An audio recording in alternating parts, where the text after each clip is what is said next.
Selamat pagi, apa kabar pemirsa TVR Parlemen dimanapun Anda berada. Senang sekali dapat menyapa pemirsa kembali nih. Tentunya dalam program TVR 09 bersama saya Alfat Rizky dan juga rekan saya. Dan saya Elisa Purba. Pemirsa, seperti biasa dalam 30 menit ke depan kami akan menyajikan kepada Anda sejumlah berita nasional. Khususnya dari sudut pandang DPR RI sebagai referensi Anda untuk memahami dinamika politik, hukum, ekonomi, sosial, dan budaya di Indonesia. Pemirsa TVR Parlemen, inilah TVR 09 selengkapnya.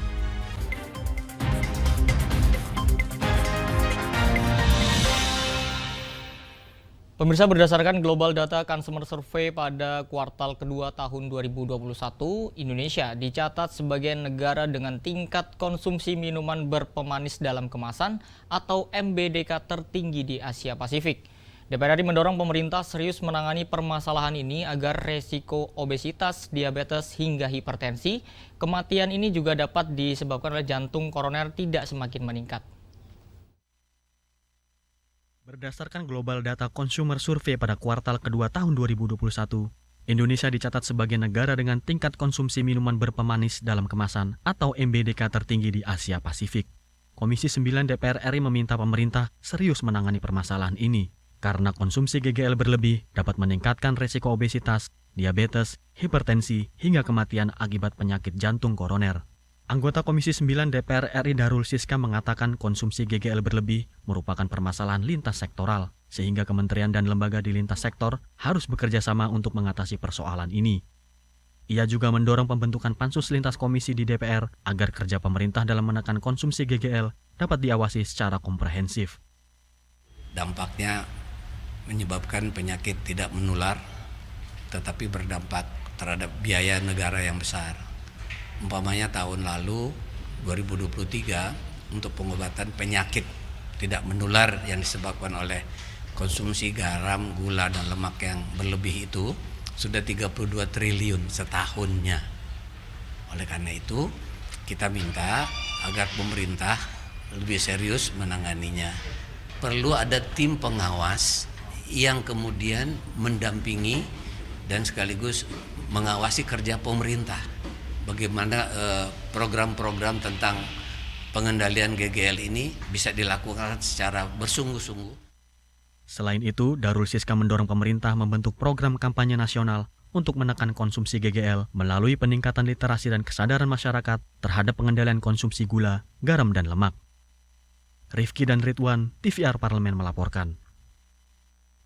Usai meninjau langsung progres pembangunan jalan tol yang menghubungkan Balikpapan dan kawasan Ibu Kota Nusantara atau IKN, Komisi 5 DPR RI meminta pemerintah mempercepat pembangunan dan memenuhi target operasional yaitu jelang peringatan HUT RI ke-79 pada 17 Agustus mendatang.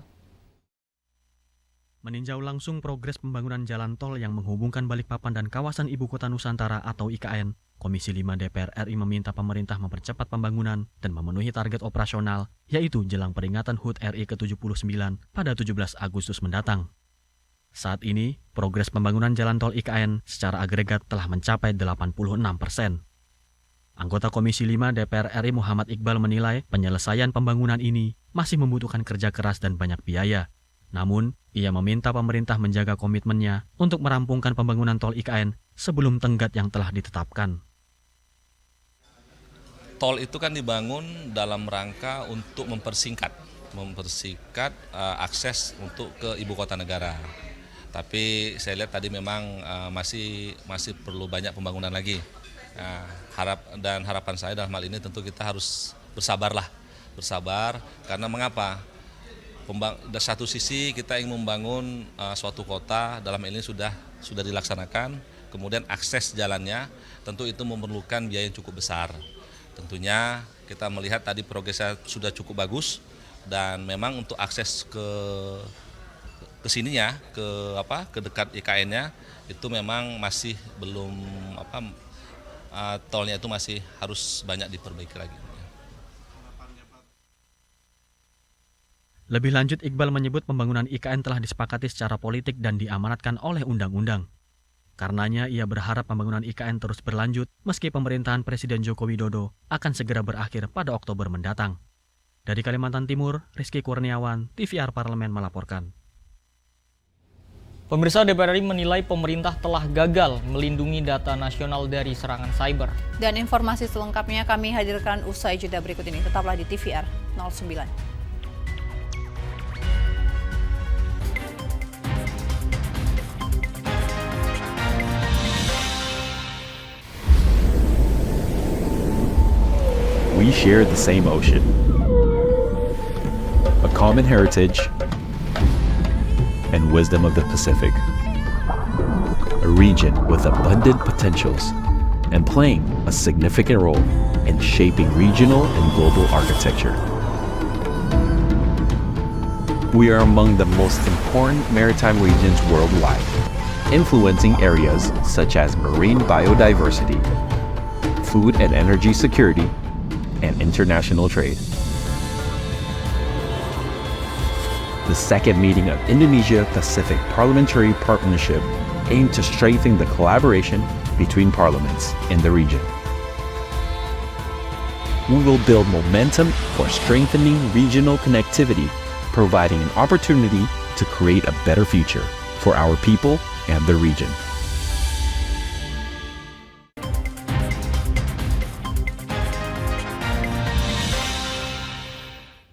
Anda kembali menyaksikan TVR 09. Pemirsa, meski Peretas Pusat Data Nasional atau PDN telah memberikan kunci enkripsi secara gratis, Komisi 1 DPR RI meminta pemerintah melakukan evaluasi menyeluruh terhadap sistem pengelolaan dan keamanan data PDN agar kasus serupa tidak kembali terulang. Meski Peretas Pusat Data Nasional atau PDN telah memberikan kunci enkripsi secara gratis, Komisi 1 DPR RI meminta pemerintah melakukan evaluasi menyeluruh terhadap sistem pengelolaan dan keamanan data PDN agar kasus serupa tidak kembali terulang. Anggota Komisi 1 DPR RI Jazuli Juwaini menilai pemerintah telah gagal melindungi data nasional dari serangan siber. Menurutnya, anggaran 700 miliar rupiah yang dialokasikan pada PDN seharusnya dimanfaatkan secara maksimal untuk mengelola dan melindungi data masyarakat, bahkan data intelijen negara dari peretasan. Kita sangat menyayangkan tidak ada backup data juga.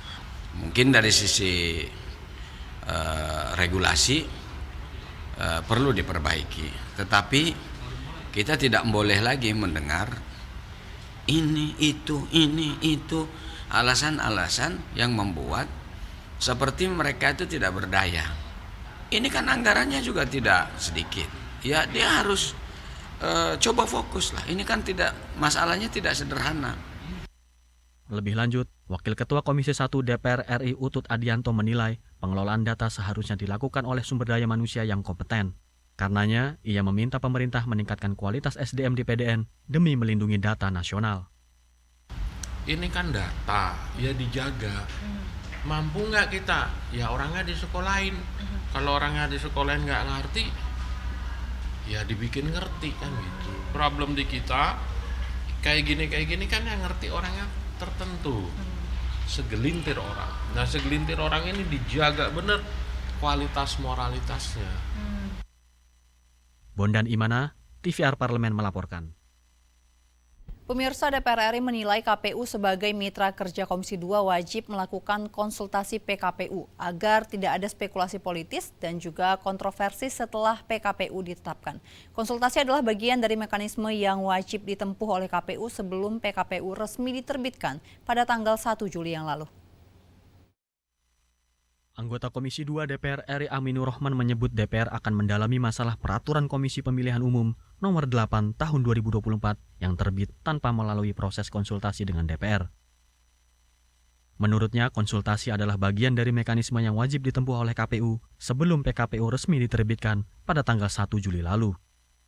Ketentuan baru mengenai syarat usia minimal calon kepala daerah dan wakil kepala daerah termuat dalam peraturan KPU nomor 8 tahun 2024 tentang pencalonan gubernur dan wakil gubernur, bupati dan wakil bupati, wali kota dan wakil wali kota. Ketentuan tersebut dalam rangka mengakomodir keputusan Mahkamah Agung tentang batas usia calon pasangan kepala daerah. Memang keputusan Mahkamah Agung secara substansi patut ditindaklanjuti oleh lembaga terkait. Namun demikian sebagai mitra tentunya Komisi 2 harus memberikan masukan-masukan agar PKPU ini ketika terbit sudah tidak timbul spekulasi-spekulasi dan kontroversi. Nah, oleh karena itu, karena ini sudah terbit, ya tentu nanti pada kesempatan berikutnya mungkin pada RDP kita akan dalami sejauh mana langkah KPU untuk menerbitkan PKPU itu sebelum melakukan konsultasi. Sebelumnya, KPU telah mengajukan untuk melakukan konsultasi secara tertulis. Dokumen konsultasi telah dikirim ke Komisi 2 DPR, namun seluruh fraksi menolak untuk melakukan konsultasi secara tertulis yang seharusnya dilakukan secara langsung. Panji Prabowo, TVR Parlemen melaporkan. Perjudian online telah menjadi fenomena yang meresahkan di Indonesia. Di tengah kemajuan teknologi, terdapat potensi anak muda Indonesia terjerumus dalam aktivitas judi online. Oleh karena itu, DPR RI mendesak pemerintah memberantas judi online hingga ke akarnya. Perjudian online telah menjadi fenomena yang meresahkan di Indonesia. Di tengah kemajuan teknologi, terdapat potensi anak muda Indonesia terjerumus dalam aktivitas judi online. Oleh karena itu, DPR RI mendesak pemerintah memberantas judi online hingga ke akarnya. Anggota Komisi 3 DPR RI Jaki Uli menuturkan, pemberantasan judi online hingga saat ini belum menemui titik terang karena melibatkan teknologi dan bandar lintas negara. Menurutnya, pemberantasan judi online bukan hanya persoalan penegakan hukum, melainkan harus ada political will yang serius dari pemerintah. Saya tidak mau menuduh ada orang yang membacking, tetapi kita pikir secara logika saja.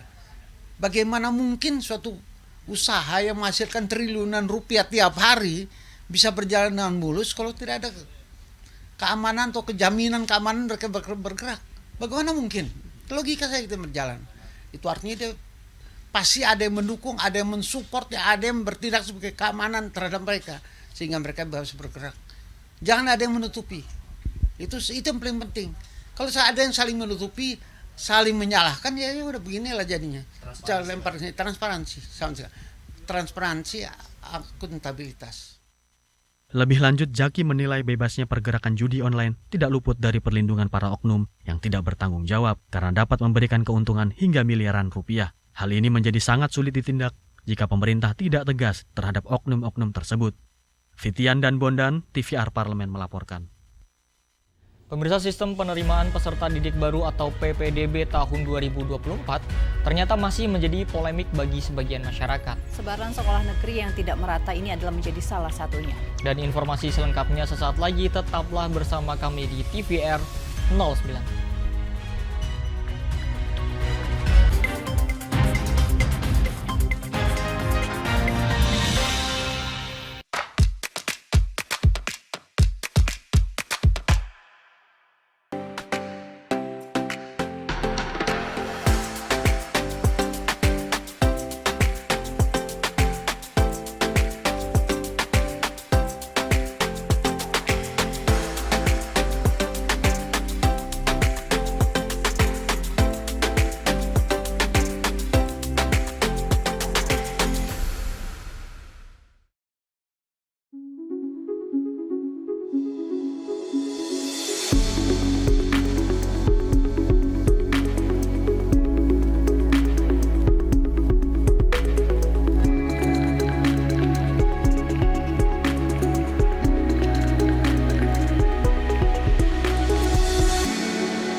Kembali pemirsa di TVR 09. Ya, pemirsa, daya tampung sekolah yang tidak mencukupi jumlah peserta didik pada akhirnya membuat sistem zonasi ini kurang optimal.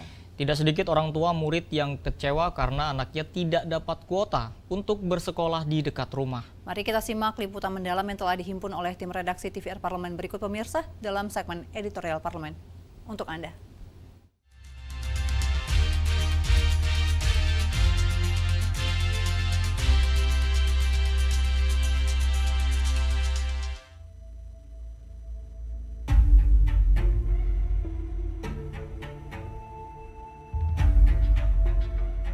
Sistem penerimaan peserta didik baru atau PPDB tahun 2024 ternyata masih menjadi polemik bagi sebagian masyarakat. Sebaran sekolah negeri yang tidak merata adalah salah satunya. Di Yogyakarta misalnya, jumlah sekolah di wilayah utara lebih banyak ketimbang sisi selatan. Padahal kepadatan penduduk justru berada di Yogyakarta bagian selatan. Daya tampung sekolah yang tidak mencukupi jumlah peserta didik pada akhirnya membuat sistem zonasi kurang optimal. Tidak sedikit orang tua murid yang kecewa karena anaknya tidak dapat kuota untuk bersekolah di dekat rumah. Tak hanya itu, bahkan sempat mengemuka dugaan kecurangan melalui titip nama di kartu keluarga. Anggota Komisi 10 DPR RI Muhammad Kadafi pun mengingatkan, Kemendikbudristek perlu berbenah agar rentetan permasalahan dapat terurai satu persatu. Proses yang ada ternyata masih banyak sekali keluhan-keluhan dari masyarakat. Artinya apa? Ini haruslah dievaluasi. Kita ketahui bahwa di Indonesia itu tingkat pemerataan sekolah pun juga masih terbatas. Terkadang yang rumahnya berbelakangan aja, yang satunya yang dekat sekolahnya, satunya malahan tidak dapat wilayah tersebut. Nah, ini yang harus kita evaluasi, karena kalau berdasarkan letak wilayah itu jadi permasalahan tersendiri. Dan itu masih bicara di Jakarta, belum lagi yang wilayah-wilayah yang di daerah yang memang keterbatasan sekolah-sekolah yang ada. Nah, ini menjadi PR kita bersama, dan juga kita Komisi 10 mengharapkan Kemendikbud sesuai dengan rekomendasi dari Komisi 10 dari tahun-tahun sebelumnya, maka harus peka dengan dengan segala permasalahan tentang penerimaan siswa baru. Permasalahan PPDB pun disikapi berbeda-beda oleh beberapa instansi pendidikan di Indonesia. PJ Wali Kota Pontianak, Kalimantan Barat bahkan menambahkan persyaratan lampiran bukti pelunasan pajak bumi dan bangunan. Persyaratan PBB itu diharapkan dapat mencegah kecurangan lokasi tempat tinggal. Selama antar zona ini infrastruktur pendidikannya belum sama, tentu zonasi ini tetap akan menyisakan persoalan. Nah, termasuk saya terobosan dari Pak PJ tadi itu menyangkut, kalau saya dengar tadi ada pelampiran PBB. Selain tadi urusan memperbanyak pendapatan daerah, kan juga untuk menentukan lokasi. Tapi tetap menurut saya, selama timpang antara zona 1, 2, 3 timpang secara infrastruktur pendidikan, saya yakin tetap akan ada orang berupaya untuk geser ke kiri, geser ke kanan. Jadi saran saya ke depan, kalau anggaran pendidikan ini cukup, tentu kita wajib. Kalau di sini ada 1 SMK, di sini nggak sama. Kalau di sini ada 2 SMA, di sini harus 2. Berdasarkan aturan yang ada, penerimaan peserta didik baru memiliki 4 jalur. Mulai dari jalur zonasi, afirmasi, perpindahan tugas orang tua, hingga jalur prestasi. Beberapa di antara jalur itu memiliki sisi resiko yang dapat disiasati oleh oknum wali murid. Namun, Ibu Kota Jakarta punya strategi untuk mencegah terjadinya kecurangan. Salah satunya dengan menggandeng petugas Dinas Kependudukan dan Catatan Sipil untuk membantu verifikasi data di posko PPDB. Kalau kami itu pertama adalah yang membedakan lah ya DKI dengan wilayah lain. Yang pertama adalah di setiap posko kami itu selalu ada Sudin Dukcapil. Jadi Sudin Pendidikan bekerja sama dengan Sudin Dukcapil. Begitupun yang di dinas. Posko di Dinas Pendidikan itu ya di sana ada Dinas Dukcapilnya juga gitu. Jadi kita nggak perlu repot, orang juga nggak bisa berpindah-pindah dalam arti repot ngurus.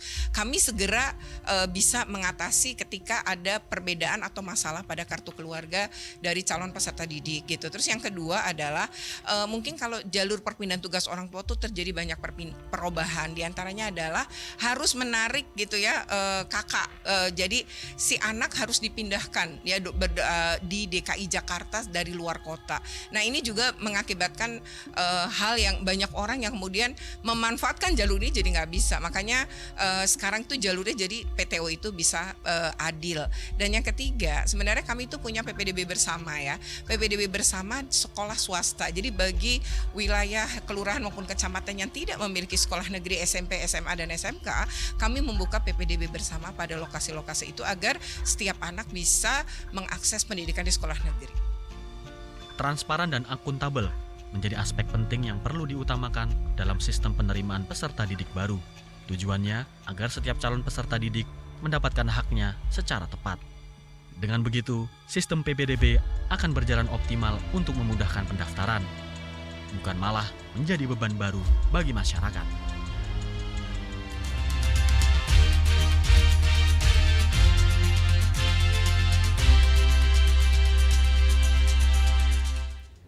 Pemirsa, tentu kita tahu bahwa perpustakaan ini bisa berfungsi sebagai media untuk melestarikan kebudayaan yang ada di masyarakat.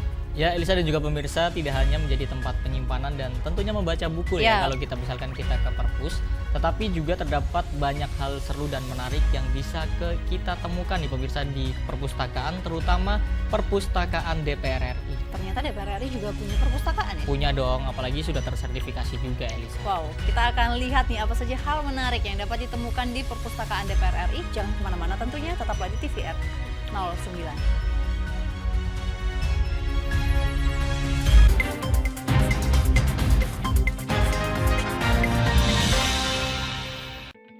Selamat datang di Biro Pemberitaan Parlemen. Anda memasuki kawasan zona integritas menuju wilayah bebas dari korupsi atau WBK dan wilayah birokrasi bersih dan melayani atau WBBM.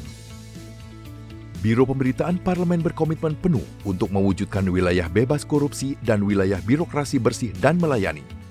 Komitmen kami, pejabat dan jajaran memiliki komitmen tinggi untuk mewujudkan WBK dan WBBM melalui reformasi birokrasi, khususnya dalam hal pencegahan korupsi dan peningkatan kualitas pelayanan publik. Kedua, bebas dari korupsi dengan terwujudnya wilayah bebas korupsi atau WBK, yang artinya bebas dari KKN, gratifikasi dan dari segala bentuk pungutan liar atau pungli. Terakhir, pelayanan prima dengan terwujudnya wilayah birokrasi bersih melayani, yaitu dengan meningkatnya kualitas pelayanan publik dan tercapainya kepuasan masyarakat terhadap pelayanan.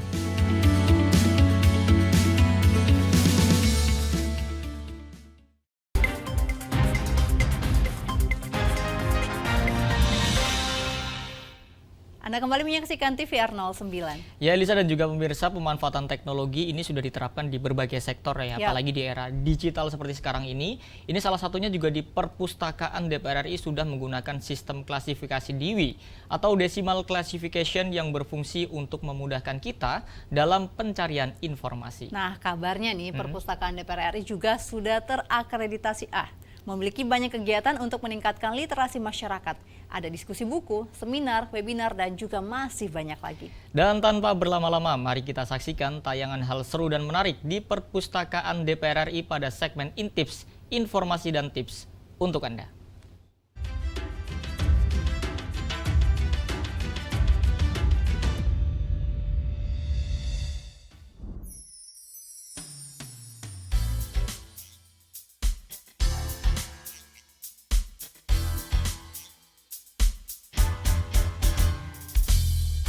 Pagi pemirsa semua, berjumpa lagi di TVR 09. Di episode kali ini, kita akan bahas lebih mendalam hal-hal seru dan menarik yang ada di perpustakaan DPR. Penasaran? Makanya tetap stay tune di TVR Parlemen ya. Pemirsa, kalau boleh tahu nih, ada yang suka kesulitan gak sih untuk nyari buku yang ada di perpustakaan yang banyak itu? Kalau masih ada yang suka kesulitan untuk cari koleksi buku di perpustakaan, yuk kita kenalan sama sistem klasifikasi DDC. DDC atau The Way Decimal Classification merupakan bagan klasifikasi sistem hierarki yang menganut prinsip desimal untuk membagi semua bidang ilmu pengetahuan. Sistem DDC diciptakan oleh Melville Dewey pada tahun 1876 untuk mempermudah pengguna perpustakaan agar dapat mencari atau menemukan informasi yang mereka cari. DDC kemudian menjadi sistem klasifikasi yang paling banyak digunakan di dunia.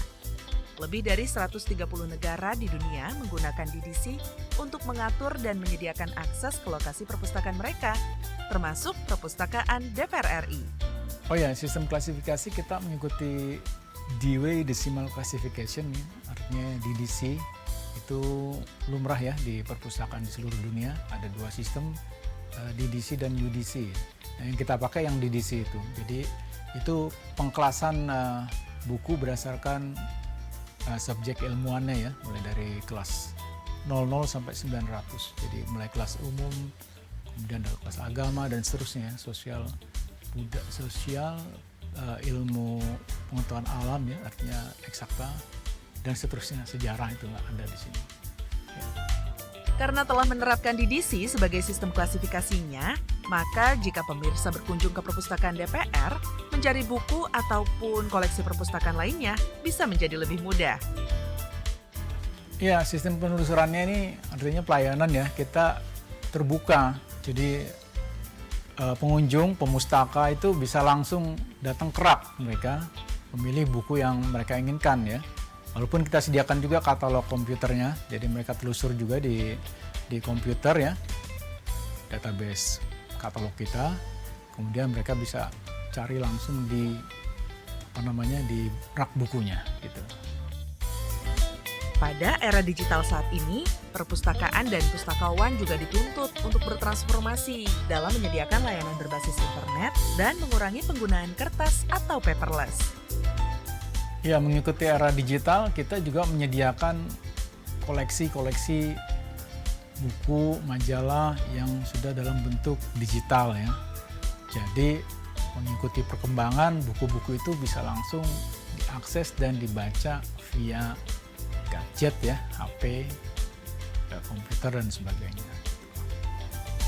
Tuh, variatif banget kan koleksinya? Kurang modern apa coba perpustakaan yang dimiliki oleh DPR RI ini? Sekarang kita cari tahu yuk, produk apa aja sih yang dimiliki perpustakaan DPR selain koleksi buku dan produk cetak lainnya?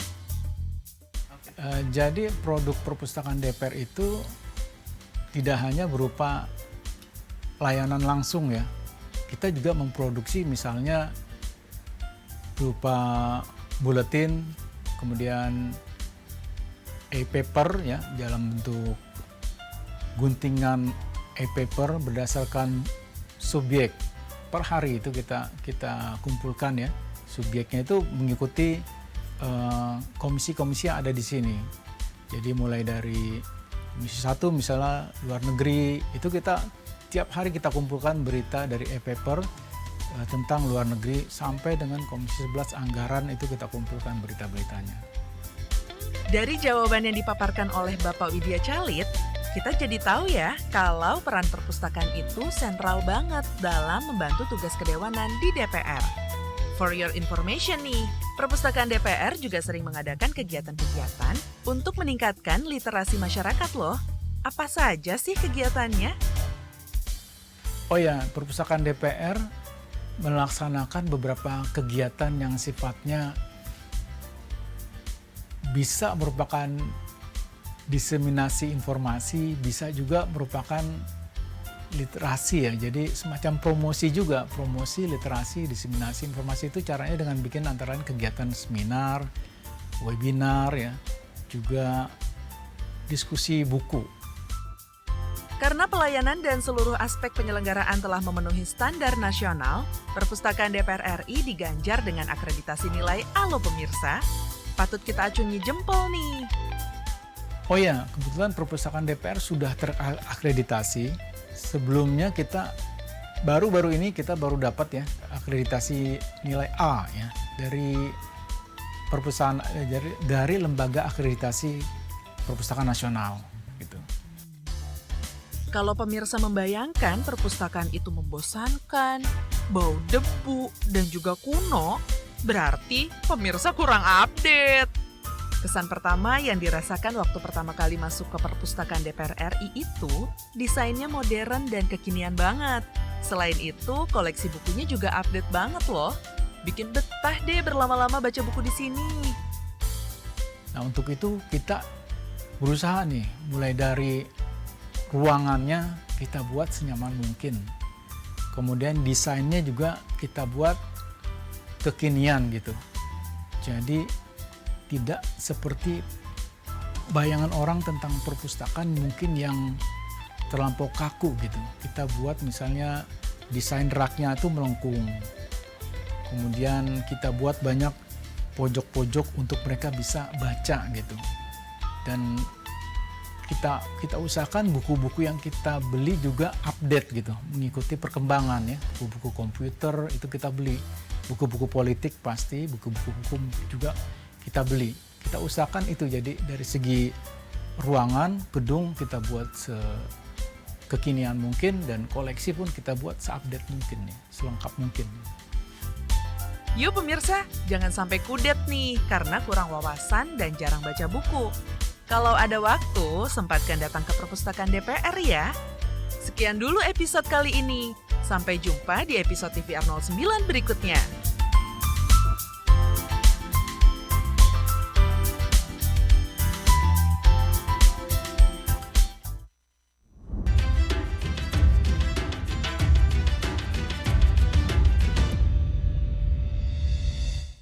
Nah, itu dia informasinya untuk Anda pemirsa terkait dengan perpustakaan DPR RI. Dan di penghujung acara kami informasikan kepada Anda sejumlah agenda DPR RI pada hari ini Senin 8 Juli 2024. Pada pukul 1 siang, Komisi 9 DPR RI akan melaksanakan rapat kerja dengan Menteri Kesehatan yang membahas terkait dengan perkembangan peraturan pemerintah Undang-Undang Kesehatan.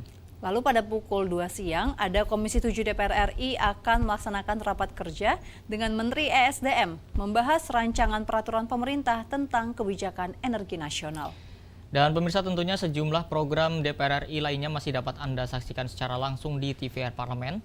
Anda dapat mengaksesnya di tvrparlemen.dpr.go.id. Dan pemirsa TVR Parlemen, demikianlah TVR 09 edisi pagi ini. Kami segenap kru TVR Parlemen yang bertugas mengucapkan terima kasih telah menyaksikan TVR 09. Ada saya Elisa Purba, juga rekan saya Selva Rizky. Pemirsa, sampai berjumpa kembali di TVR 09 selanjutnya. TVR Parlemen, Referensi Indonesia.